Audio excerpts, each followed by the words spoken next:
السلام عليكم، أهلا بيكم في قناة أوفر أكلة. هنعمل النهاردة مع بعض دبابيس كده في الفرن بالبطاطس ومعاها رز معمر. دي بصلة أنا كنت حطيت عليها ملح وفلفل أسود، ودي الدبابيس حطيت عليها فلفل أخضر وطماطم متقطعة وبصل محطوط عليه توابل وبطاطس مكعبات.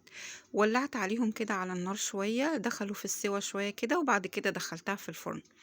هعمل كمان جنبها ايه، هعمل شوية رز معمر. الرز ده انا غسلاه نص كيلو وحطيت عليه بس ملح، وهنزله بقى في الطاجن ده انا دهناه سمنة. وبعد كده هحط على النص كيلو الرز كيلو لبن.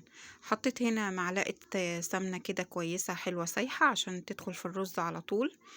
قلبتهم مع بعض كويس واللبن ده مغلي.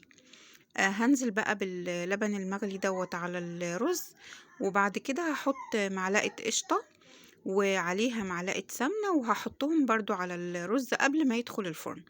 وبعد كده بقى هدخله الفرن واوريكم بعد ما طلع شكله عامل ازاي.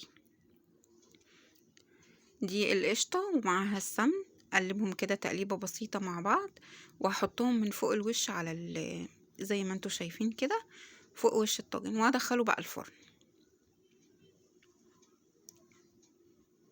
كده. بعد ما طلع الرز من الفرن وكمان الفراخ،